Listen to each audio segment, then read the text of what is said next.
Hey, ladies and gentlemen, welcome to State of the Gaming Industry episode 26. That's right, 26 episodes. We are past the quarter century mark. We hit that last week. So, if you do enjoy this content, please leave a like, rate us 5 stars, subscribe, hit all the links in the description, all that kind of stuff. So, this week we're going to be talking about South of Midnight sales, which aren't that great, to be honest. Oblivion Remake, of course, the leaks and stuff have come out from that. We should be seeing that game anytime soon. Rumors are sometime next week it will be shadow dropped. We got a new interview from Phil Spencer, nothing too crazy, just a few points to look at. Mario Kart World Direct, of course, that happened yesterday, so we could talk about some of the details on that, and much more, much more. So, again, like I said, if you are new here or you just enjoy the content, please do leave a like and subscribe and rate 5 stars if you're listening to the audio version. So I'm going to start off as usual, just talking about what I'm playing, what I'm watching. So I did start, this is the anime side of the show, Danteron, because I heard a lot of people saying it's good. It's enjoyable, like it's cool, it's pretty quirky, it's nothing crazy. I mean, if you just like watching it strikes me kind of as that anime that where you just kind of, if you just watch new anime or just enjoying watching anime like how people watch regular TV, then yeah, it'll be cool for that. But it's nothing super crazy to write home about. But yeah, that's pretty much what I'm watching. As far as playing, I'm halfway through Stellar Blade right now. I'm literally at 49% according to my PlayStation. Also playing South of Midnight, of course. I mentioned that last week, so I'm about a little more than a quarter of the way. I'm a third. I'm like a third of the way done with it. I'll be trying to get a review out at some point next week for you guys. I do want to finish up uploading my full playthrough through all the chapters. I'm on chapter 6 now. There are 14 from what I've seen online, so like I said, about a quarter of the way there. A lot of people have been saying like the repetitiveness. I kind of do see it. Yeah, the story makes up for it, but yeah, I can't play it like all day. Like realistically, probably if I really tried, could beat the game in like 3 days. But it's like I'll like burn out trying to do that because of, like I said, the repetitiveness and things like that. All right, with all that out of the way, let's get into the weekly game releases, and we are going to be checking from newly reincarnated Game Informer, which is back if people didn't know. So let me check in Game Informer, set a Metacritic today. So not a lot coming out this week. So I saw this Prince of Persia Lost Crowns coming out for mobile devices. It came out already on Monday. Then a bunch of other stuff. Lost Records, Bloom and Rage Tape 2 that came out on Tuesday. Monument Valley 1 and 2 came out on the Switch. Not a ton of stuff. I did see. Okay, so Indiana Jones and the Great Circle dropped yesterday on the PS5. I wonder if this 9 is for the Xbox. I'm gonna check Metacritic. And then Lunar Remastered Collection. I believe this was one of those old school like PS1 JRPGs or whatever from back in the day. So that's coming out for PS4, Xbox One, Switch, and PC today that you're watching or listening to this, April 18th. So that's it for the releases. But yeah, I do want to see the Metacritic is different for Indiana Jones. I forget what I think it was at 83 for Xbox. Oh no, 86. Wow. Okay, that's really good. So 86 on Xbox, and then 87 on PC, 88 on PS5. So that's only based on 28 reviews, but still, that's pretty good. Hopefully, again, I don't care. I'm not trying to do the console war thing, but something people did say was, hey, let's see what happens with, some of these games coming out on PS5. They're going to get rated better, or they're going to get PS5 Pro upgrades, stuff like that. So But either way, I'm just happy and Xbox property is getting, the shine it deserves. Hopefully, the sales will come back. And in the interview we talk about a little later, Phil Spencer did talk about indie, and hopefully we get some future installments in the franchise. All right. Excuse me. Okay, speaking of Xbox, so let's talk about the wave 2 of the Game Pass announcements for April going into May. There's a lot of good stuff in here. So just looking at the picture, and then we'll go into the exact dates. But you got Towerborn, of course, it's the game preview. Now, I think I can talk about it now, but I did do the insider program or whatever for this. So I was able to play it early, last year, September. Oh no, man, I played it back in before I moved. So March or April, it's a whole year ago. So hopefully this game won't come out soon, but it's pretty good. It's pretty good. It's like that, Castle Crashers, but more RPG elements and things like that, action RPG. So that's going to be coming out for Ultimate and PC. Got Expedition 33, which is my most anticipated game for this entire year. So I'll be playing that next week, day one. Modern Warfare 2.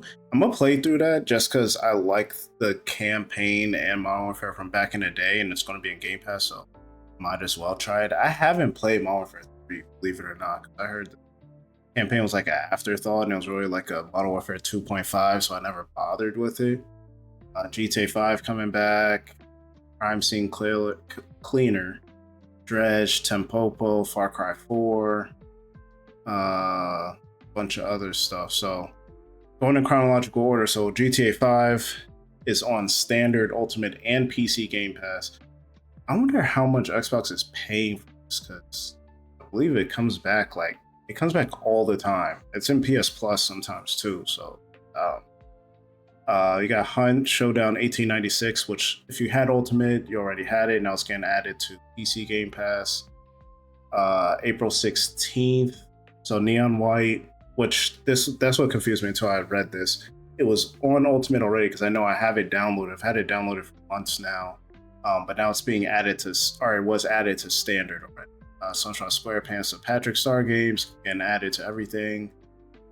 Tempopo, Game Pass Standard, Crime Scene Cleaner. I keep saying Crime Scene Killer. Clair Obscure, that's the big one, April 24th. Towerborn, April 29th. That's on Ultimate and PC. April 30th, you got Far Cry 4 on Standard, Ultimate, and PC. May 1st, Anno 1800, Standard, Ultimate, PC. Call of Duty Modern Warfare 2, Ultimate, and PC Game Pass. And then May 6th, you have Dredge on Standard, Ultimate, and PC Game Pass. So, not bad. Listen, the highlights here, I mean, GTA 5, just if you still at this point haven't played it yet, I mean, it's been 12 years, but knock that out. Neon White, I heard, is a really, really good. It should have been up. I think it was up for Indie Game of the Year last year, or 2 years ago rather. So that's a good one. Clair Obscure, of course, like I said, is the highlight of the month. Towerborn, really good. Call of Duty, I guess, if you would throw that in. So not bad coming from Game Pass. But what was kind of bad from what we're seeing so far is the sales for South of Midnight, and this kind of sucks because it's getting pretty good reviews. So you see right here, 88% positive on Steam. But it says right now, actually, fresh number's gonna it went up a little bit. So 744 people only are playing this game right now, and the peak was 1,400, which was on the day it launched, which is not great. Not great at all. I mean, 1,400, and it's a $40 game, and now I'm aware that, it's in Game Pass and all this kind of stuff. Maybe it doesn't have, it's more the artsy, doesn't have the super appeal that a lot of people may want it to, but it's dang, bro, like it's kind of crazy. Like that's not good, and it'll be interesting to see because a lot of people. Actually, before we get into this, I was checking Compulsion's like other games, and it's like it's in the middle. So their other game, their first game, Contrast. So it says one person's playing that right now for some reason. Um, and that had the highest peak that had was 518. Then their most recent game before South of Midnight, We Happy Few, which came out 7 years ago. Right now, 45 people are playing that, and the highest peak was almost 3,500. And that game is rated lower than the other two. Like that's a 75, and Contrast was at 87, and South of Midnight's at 88 as far as the rating goes. So I don't know. I don't know if this is an L for Microsoft or not. I mean, obviously the sales suck, but if the sales are that bad, I also feel like yeah, people are probably playing it in Game Pass, but that doesn't mean it brought new subscribers, which is the main thing that Xbox wants to do. It's not just about having the same people just download a game over and over again. You need new subscribers to come in to bring some more money. So I don't know. Again, we might look at Game Pass more as a supplementary thing, which we'll talk about a little later. But you know, I think it's just all about offering people in the Xbox ecosystem different things. Like, hey, if you want to buy it, okay. If you want to stream or cloud, if you want to do Game Pass, if you want to buy it on sale, if you want to buy it on another system, whatever, Xbox is willing to do it. I just don't know if at some point the amount of money they're making doing, you know, multi-platform and stuff, if they'll just be like, we don't want Game Pass anymore. Like that's the scary thought that I have, but we'll see. Because at some point they're going to be like, okay, what is the point of this? Yeah, we can afford it, but it's like, why do we need Game Pass if the growth isn't there? I mean, so. But a game that will be coming to Game Pass that may pull some new subs is this Oblivion remake. So we've been hearing about this since the whole FTC trial. Like we heard rumors of a Fallout 3 remake. We heard the Elder Scrolls 4 Oblivion right here, and people have been waiting for Elder Scrolls 6 to finally get released and at least shown. You know, we haven't seen it in like 7 years, and we still don't have gameplay or anything. But this is just some of the. So this was leaked from the developer's website. Technically not a leak; it was right on the website. But this is just a comparison. So we'll look at some pictures. Again, I'm not an Elder Scrolls guy, I'm not a Bethesda guy, but I know this is like a huge game for a lot of people. I remember back in the 360 days, this was like a big game for a lot of people. And that's why Skyrim was also really big. So as popular Skyrim is, like Oblivion was the real people like Morrowind too, but I think Oblivion is like the kind of game that a lot of people like really, really like. So you can see right here, like the left and right anyway, you can see the comparison, and you can see it's redone in Unreal Engine 5.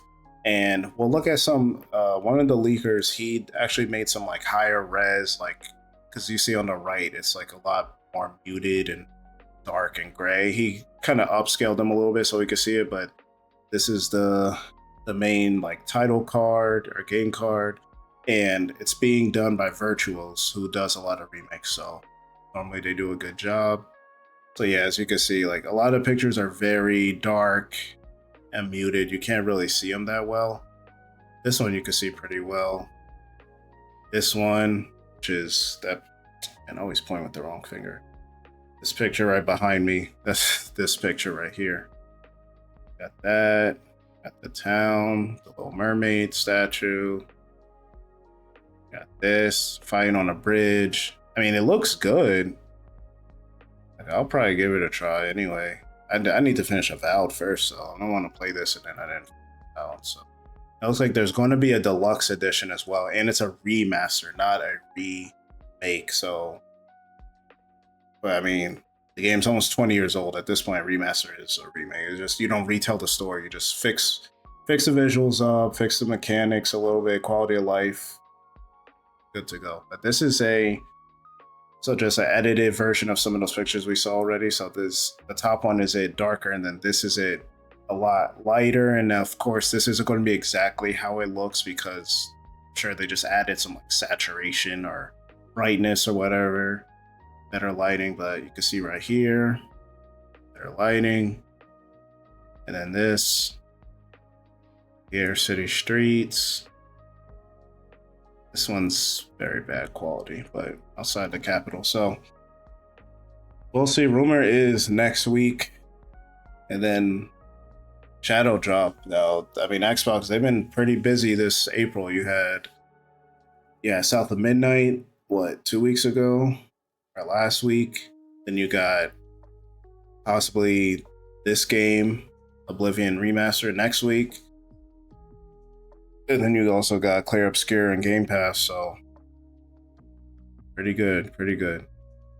All right, now some more Xbox news. We did get new controllers, Elite, both an Elite controller, a regular controller, and a console wrap for Doom: The Dark Ages. So I will admit, it does suck that Xbox isn't doing actual consoles for these games anymore. They're just doing these console wraps, which are, I don't know, they're okay. Like I have the Starfield one because it looks pretty dope, but I'm not about to spend a whole bunch of money on these stupid wraps. But anyway, so Doom: Dark Ages comes out May 13th. See, that's another game. Right after Oblivion, 2 weeks later, you got Doom: The Dark Ages, and then in June you got Showcase. So Xbox has been pretty much since what Avowed was February. So from, well, even Indiana Jones, that was in December. So I mean, January is like the only month they weren't really cooking with anything. But yeah, they pretty much, that's a good 6 month stretch. Not gonna lie. But anyway, so it comes out May 13th. But then you can see right here, you can get the Elite controller April 25th for $200. Dang, $200. But I think the regular controller is already $200, so that's not bad. You got the little like blood splatter on it. And then if you want the less expensive one, you can get, so that one you can only get on Microsoft's website. Yeah, you can only get it on the Microsoft store. And when the pre-orders go? Okay, April 25th. Oh, no, sorry. Pre-orders are open now. The actual controller goes live April 25th. Xbox always does good with their controllers. But then if you want the regular one, you can pre-order from Best Buy, GameStop, or Amazon for $80. But you could purchase one now from the Microsoft store if you want to. So that's pretty good. Looks pretty good. You see the blood splatter, then you got the like armor Doom guy, and then you got like, instead of A, X, Y, and B, you got like the little symbols there, so it's pretty good. And then you got the wrap for the Series X, which is $55. Yeah, see, this got too many demon symbols, and I ain't trying to put that on my thing. Open up a portal somewhere, but yeah, I think it was a pretty good announcement. Again, Xbox just keep rolling what they got to do. Now, let's go over to this Variety interview. So, this was published on the 15th, but just judging from what I was reading, a lot of this stuff, like this interview happened weeks ago, like probably at the end of March, because they're asking him about, they're asking Phil Spencer. This is Variety. They're asking Phil Spencer about, oh, how we feel about Minecraft movie, going into the launch. It said like that came out April 4th, so he doesn't know. But a few things I wanted to highlight here. So they asked him about what's a metric for success for the movie, and he's saying Minecraft is so big, and I just want to make sure the community is a part of it and they're happy with it and everything like that. And now we know that it did, I think it's the second highest. I don't know if it passed Mario yet, but when it's either the first or the second highest video game selling movie ever, which is kind of insane when you think about it. Like, I understand Minecraft's very popular with the kids today, but like Mario should be, bro, that's like our grandparents. You know what I mean? But either way, he also said like, okay, They asked him like, okay, what other IP? Like, how do you decide? And he says, it's based on organization. What do we're a gaming company first, so want to see where it goes from there. See what kind of opportunities they have to start on, and then of course it has to align with movie makers to see what franchise makes sense and things like that. What else do you want to say? That's something like, do you need a movie, or like, do we need all these adaptations? I think that's a good question because we're seeing like Sony invest heavily into this right now. Like we already know Last of Us. You had Gran Turismo. You got what's it called? They got a Horizon thing coming out. They had God of War on Amazon. They're very committed to the Twisted Metal on Peacock. Like they're heavily investing in this. We're hearing stuff about Astrobot, Ghost of Tsushima too, I believe. So, but what Phil was saying was he's saying, we don't need these things. Like the video game business itself is successful. But again, it comes down to, like, let's not turn it into, okay, we got to do this, then we got to do the movies, then we got to do the what do you call it, the action figures and all that. But like, if it makes sense, it makes sense. So let's see, what else did he say? He talked a little bit about, okay, they talk about Fallout as well. He said, they're learning still. Obviously, Fallout was a success. Minecraft movie, as we're seeing, is a success. But then you had, the Halo show, which didn't do well, and they canceled after the second season. It's supposed to be like a grounded cartoon on Netflix, so hopefully that does well. You know what I mean? So it's going to be just learning and see what works and what doesn't work. Then I don't know why interviewers keep asking Phil this, because they always say like, okay, what titles are you most excited for? He's just gonna name everything, right? He's like, okay, we just had Avowed, we got Outer Worlds 2, South of Midnight, Doom. Like, he's just kind of naming every game they have coming out. But he said there's more stuff unannounced. He said, I don't want to I'll make sure I don't leak anything, which we'll probably see at the June showcase. Which I'll be honest, the June showcase I'd be more excited for that than some games sometimes, like just to see everything coming out. So, but here's the question that he was talking, or they asked him about Indiana Jones. So they said, with the successful launch of Indiana Jones and the Great Circle back in December and the upcoming release on PlayStation, do you have larger plans for updates to that game, as well as a potential franchise? So they're basically saying, like, are we going to get new levels? Is it, what's going on with that?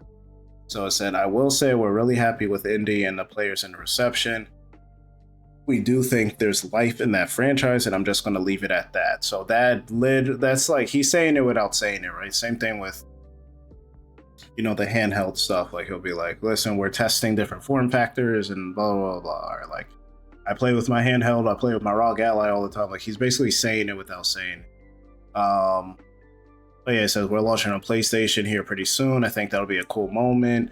We're inspired by Machine Games taking someone else's IP and doing something so unique, and inspired for what the team can do next. So I think it's a safe bet we'll be seeing another indie game, and it'll probably be day and date across all platforms. Now we'll be interested in, because now they're talking about Switch 2. We'll be interested is if that game ever comes to Switch 2. I want to see what games that they announce will be coming to Switch 2, but I want them to kind of stave off on that and push it to like Nintendo Direct to kind of say some of that. I don't want, like, I don't know. Not like, if there's a new announcement for a game and it's coming to Switch 2 and PS5 and you're gonna have the branding there or whatever, okay, whatever. But I don't want this to turn into the Switch 2 showcase where you're just saying every game, or even a PS5 showcase where you're just showing, hey, we got all these old games we had, they're coming to Switch. Like, we're here to see new stuff, not at your showcase to see what's coming to a different console. I don't care about that. But they asked him about Switch 2. As you begin to branch out, do you have plans for specific projects on Switch 2? And it says, so we've been supporting Switch 1. I want to support Switch 2. Nintendo has been a great partner. We think it is a unique way for us to reach players who aren't PC players and who aren't players on Xbox. It lets us continue to grow our community of people that care about the franchise, blah, blah. It's all the same kind of stuff he's said already before when asked about this kind of stuff.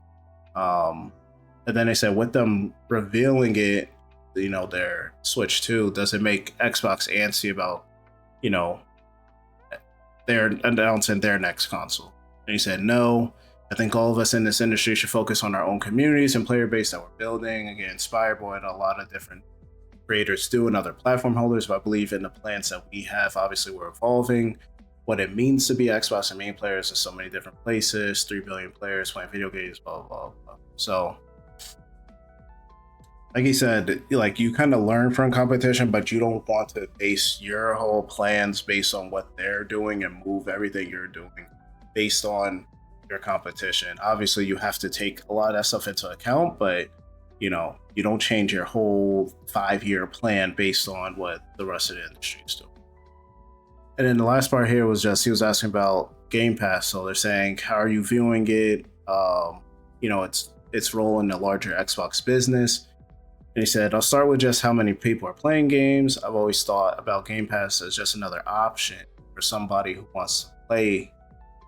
We have many business models, free to play, buying games, discounted games. Game Pass is an option. So when I'm looking at Game Pass, I want to make sure the hours that people are playing continue to go up, that new people see this as a way for them to find and build their library of games, and we remain focused on that. Our biggest areas of growth right now are PC and cloud, which makes sense since consoles all up are a good business. They're an established business, but they're not really a growing segment in gaming. So we've been saying that,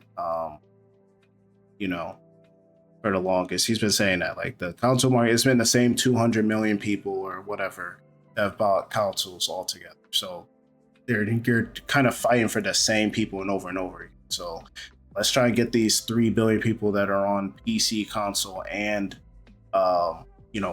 maybe playing games on TV or mobile, things like that. So yeah, he says it's not for everybody, but it's an option. Some people, if you want to play 1 or 2 games a year, it doesn't make sense for you. But some people that want to, look at a whole bunch of hours, then it's worth it. So yeah, that was pretty much it from the Phil Spencer interview. Not a lot of new stuff, but just some interesting things to point out that I did. And now let's talk about a former Xbox studio, Toys for Bob. So we know they did make the trilogies, the Crash Bandicoot trilogy, Spyro Reignited trilogy, Crash 4, Crash Team Rumble. They were allowed to leave Microsoft and go be independent and do their own thing, but they're still going to be working with Xbox on different properties. So recently, the co-studio head, Paul Yan, said that he wants to do a Banjo game. And now, listen, we keep talking about Banjo-Kazooie. It's just been doing nothing for the longest. Last game we had was over 15 years ago, and it wasn't even a real Banjo game, like a building, crafting. I hated that. So mad about that. But so in a recent interview with Canadian Guy A, which was then reported by Windows Central, Yan discussed Toys for Bob's upcoming projects. On top of seemingly teasing a new entry in the Spyro the Dragon series, Yan expressed the team's desire to work with Xbox on bringing back the dynamic bird and bear duo Banjo-Kazooie. And this is a quote. So, quote, one company we'd like to work with is one we're already working with, Team Xbox. They've been a great partner, and they also have a very interesting roster of characters that Toys for Bob could have a lot of fun with. The Honey Bear is the first one that comes to mind. I think we can all agree Banjo's been hibernating long enough, right? So this doesn't mean that a remake or reboot is already in the works, but their past working relationship with Xbox makes this collaboration seem more like a matter of when than if. So there's speculation that this will be, their next game will be Spyro 4. As like I said, they did Crash 4. They also, apparently they had a concept to do Crash 5, but it got scrapped, which sucks because they also had, it was going to be like a crossover with Spyro. So that would have been a good introduction to go into Spyro 4. but of course, layoffs, studio closures, and stuff like that happened. So, listen, I'm gonna stop getting my hopes up, but at some point, we're gonna have to see this game. Like, Xbox, like, I don't listen, bro. If you get South of Midnight, we could get Crash. I mean, it's Banjo. Some we got to. All right, Mario Kart World Direct. So, let me play the direct for y'all while I read the news on it. So, Mario Kart World Direct was today. It was 15 minutes. A lot of people was waiting. You see, we got all these analysis videos and all this crazy stuff. But anyway, this is the direct. Let me just move the details over here so I can read it. All right, so y'all watch that while I read this. So,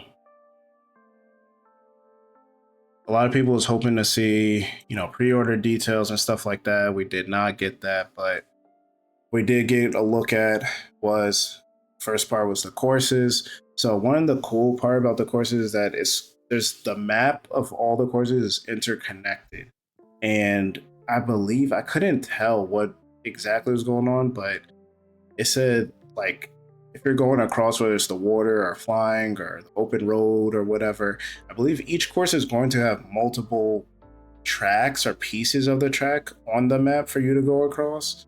I know they didn't really explain it the way I'm saying it, but that's kind of what it looked like to me. But we got some old maps, some new maps.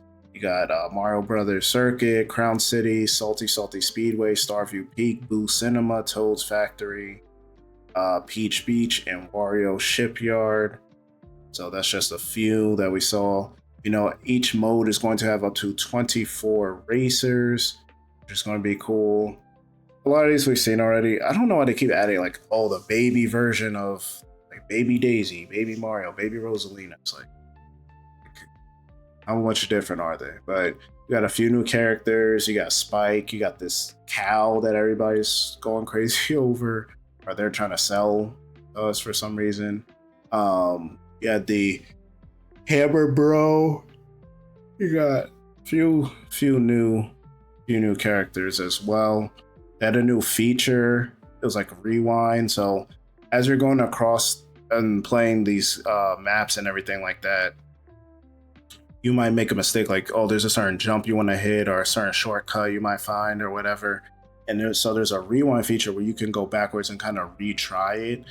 Now, I don't know how often you want to do that. I think it depends. Like if it's going to give you a really big advantage, okay. But I think like if you're playing Knockout Tour, for example, which we'll talk about in a little bit, it's like I think you need every second you can. You don't want to mess around and do anything like that. But let's go into that right now. The Knockout Tour is like a battle royale type of mode. So you have 24 player racers. You're all going across, and only the top, I think it's the top 6 for each lap actually make it. So then everybody else gets cut off. So that's why knowing how these maps and courses, intersect and connect and everything is going to be crucial when you're trying to go through that. That's why I don't think, the rewind, like someone might be about to cross the thing and you're trying to rewind and now you get knocked out. So wouldn't do that. They had the free roam mode where you could drive around. And it seemed like there's going to be different missions and things like that, P-switches, coins to collect, outfits. There's even what do you call them? Yoshi's restaurant. So they're like a drive-through, and you'll get different outfits based on the meals you eat. So like if you get sushi, you'll have on like a Japanese outfit. If you get a cheeseburger or something like that, you'll have a biker, American type of thing. You got pizza, ice cream, there's a bunch of different stuff. They showed a little bit of like the online play. So there's a lot of options. So not just online, but if you're playing with 4 people, you could do 4-player split screen on one system. You could do local wireless play with up to 8 players.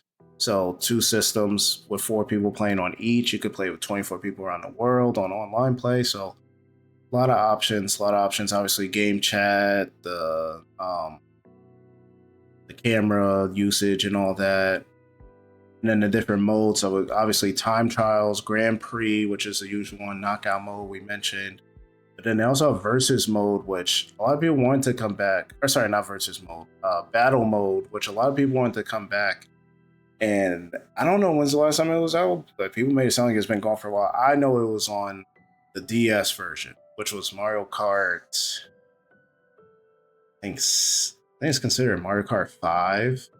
Because then the Wii would be 6, the 3DS would be 7, and the Wii U would be Mario Kart 8. So yeah, I think it's been like 3 or 4 games since we had that game. So you got that in the battle mode. It'll have the classic balloon battle as well as coin runners. So that's pretty cool. We got some new items. We got this new item called coin shell. So the coin shell could knock people out like a regular shell, but then it also leaves a trail of coins that you can collect.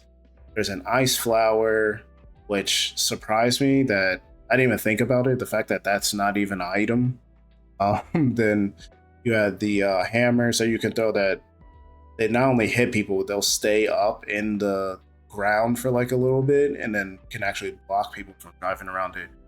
And then you got the Mega Mushroom from New Super Mario Bros., which is also, if you go into like Dave and Buster's or anything like that, they have that power up in the Mario Kart game there. So that, you got Kamek.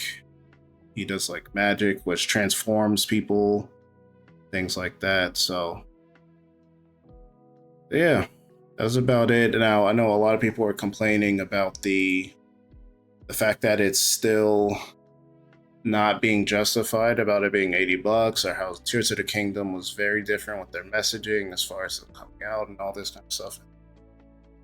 Listen, man, I don't know. I think they literally were just like, and I said this in my video, so I did a live reaction to it if you want to watch that, and I talked about this a little more than I'm going to right now, but I pretty much said there's no real justification. It's just they're going to do, like, it's just a natural progression of the series. A bunch of the features they're adding aren't necessarily like yeah, they're cool and they're added, but it's, any series is going to have these type of things added to it. It doesn't necessarily mean it's going to be $80. I think we just assumed in our mind that they were going to, you know, tell us why or show us enough that in our minds going to justify it. But we're going to buy it. That's how they feel. So we'll just have to see when that happens, or if that even happens. But all right, let's talk about, so Devil May Cry. I did a review, so go check that out. Season 2 did get announced. So this is from Johnny Young Bosch. His Instagram says jackpot. Season 2 is officially confirmed. And you see just this picture of Dante.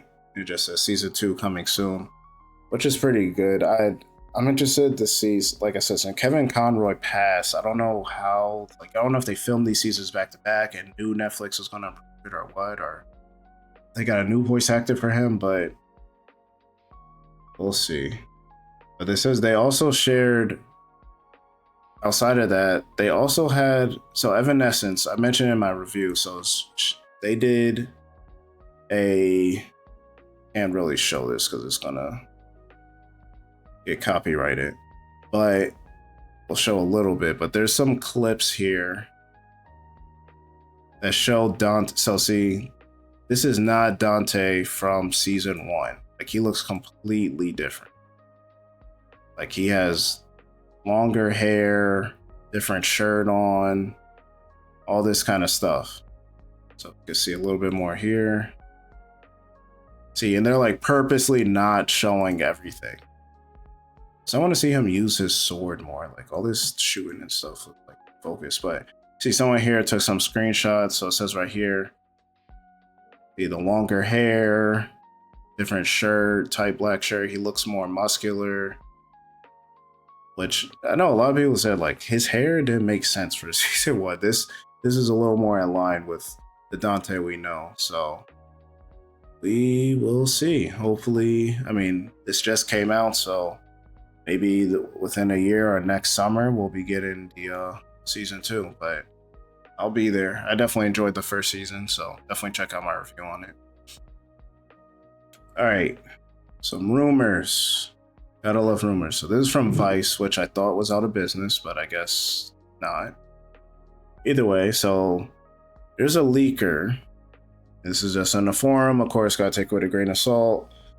But he's claiming we're getting a PlayStation 6 portable that will also come alongside the regular PlayStation 6 console.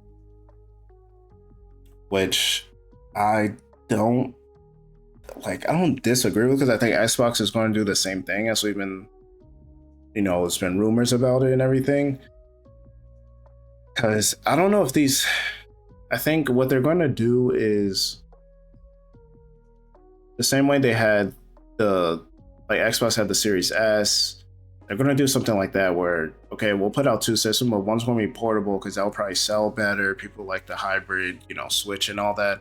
But we don't want to do a hybrid system because that's going to cost too much money. Like, we'll do a lower end, $450 maybe, which the Switch 2 being $450, I think the PS6 portable and the Xbox Series, whatever they're going to call it, Series P, I guess, can be $500 if their main console is going to be $600 or $650. As we've already seen, the PlayStation 5 Pro is $700. So I think that's on the table now for sure. But says right here, so the rumor mill went into overdrive when the newly claimed that Sony's gearing up to release a PS6 portable device. According to the rumor, Sony will launch 2 devices. The first will be the PlayStation 6 itself, which makes sense. And then the second is going to be a portable, but it says it's not as strong as the PS5, which kind of is disappointing because it's like, okay, if it's not as powerful as the PS5, but it's being released as the PS6, how's that work? So it says the most important aspect of this report is the PS6's performance capabilities. In an update posted on the Reset Era forum, the leaker shared new details about the upcoming console. It says it can definitely run PS5 games, just not at the same resolution or FPS, mainly due to lower memory bandwidth. So, I mean, that makes sense, because if it can't run PS5, listen, the PS4 to PS5, even the Xbox One, the Xbox Series, like, we're still getting all these cross-gen games or cross-releases or whatever. Like, the graphical difference is getting so slim at this point. So if the next thing can't run PS5 games, and we know it's going to be backwards compatible, then kind of SOL with that one. It should be PS4 backwards compatible too, but we'll have to see. So it says, of course, take all this with a major grain of salt. The rumor comes from an anonymous source. Interestingly, popular tech site Digital Foundry mentioned hearing a similar rumor back in December 2024, which could lend some validity to the claim. So I'll just say right now, I do think this is happening. Will it happen exactly as everybody's saying? Who knows? But I do think Microsoft and Sony are going to do some type of portable device of some sort. We already know the Asus rumored device, heavily rumored, which we're probably going to see Xbox Showcase is going to be able to put out an Xbox device of their own sometime this fall, and then Xbox will probably do their own portable device in 2027. That's what the rumor is. And in PlayStation, they've upgraded the PlayStation Portable, which was just a streaming device. Now it can do cloud gaming, and a lot of people seem to like it. So I think they just have to. Like, Nintendo's shown that is the future, right? Now, instead of having hybrids, they're going to do, you do one or the other, which I'm not mad at. I think, like, you still can have, you don't have to separate and have a whole team working on it, like, the DS and the Wii or whatever Nintendo was doing, Game Boy and their home console, where you had to have specific games made for the system. But it gives people, a cheaper entry point to play. Some people have gotten used to just playing on a Switch and don't care about playing on TV anymore. So, not mad at it. All right, let's get into the last story for this episode, which is kind of a non-story, to be honest. But there were people getting reached out to for beta testing for Witcher 4. So, CD Projekt Red had to come out and say that these are false, do not fall for the scam. So, CD Projekt Red stepping in to shut down, this from IGN, stepping in to shut down rumors after talk of a fake The Witcher 4 beta test started making the rounds online. The Cyberpunk 2077 developer made its announcement on social media today, clarifying that the supposed pre-launch test for its upcoming fantasy RPG is unfortunately not real. It's a tongue-in-cheek, I meant to say in a tongue-in-cheek public service announcement that should help clear the air for those contacted by scammers while warning unfamiliar players that they should be cautious of any Witcher 4 news that doesn't come directly from CD Projekt Red. So this was from the official Witcher account. It says, recently we've gotten reports from some community members that they've been invited to a beta test of The Witcher 4. This is a scam. We've been taking necessary steps to take this fraudulent messaging down. That said, if you receive any invites to or stumble... You have to click the tweet to see the rest. Stumble upon news of one. We kindly ask you to report the scam using the tools available to you in your email client or the social media platform you're using. Remember, professional monster slayers don't fall for scams. They see right through them and slay them. P.S. Should we ever organize any beta tests in the future, you will hear about it first. As always, via our official social media websites. So, there you have it. Sorry to kill the rumors, but that's it. And we probably won't be seeing anything for betas for probably another year. Like, we probably won't get this game until 2027 at the earliest. Like, we're gonna be getting CD Projekt Red got a lot of stuff to work on, so we're gonna get that. Then you had The Witcher 1 remake, not a prequel after that. Yeah, I think Witcher 1. Then you got Cyberpunk 2. So yeah, they got a lot going on. But those are rumors. Definitely, listen, all these scams are now, they're checking rate gamers, content creators, people trying to find jobs, post office. Like, you're just getting all these stupid calls and text messages and emails. All our information is out there and people are using it. So definitely be careful, guys. But that's it. That'll wrap it up. That is State of the Gaming Industry episode 26. Again, if you do like all the stories we have right here, comment on it, leave a like, subscribe if you are new, rate 5 stars, do all that good stuff. Check all the links in the description. It's your boy Mansa, and I'll catch you on the next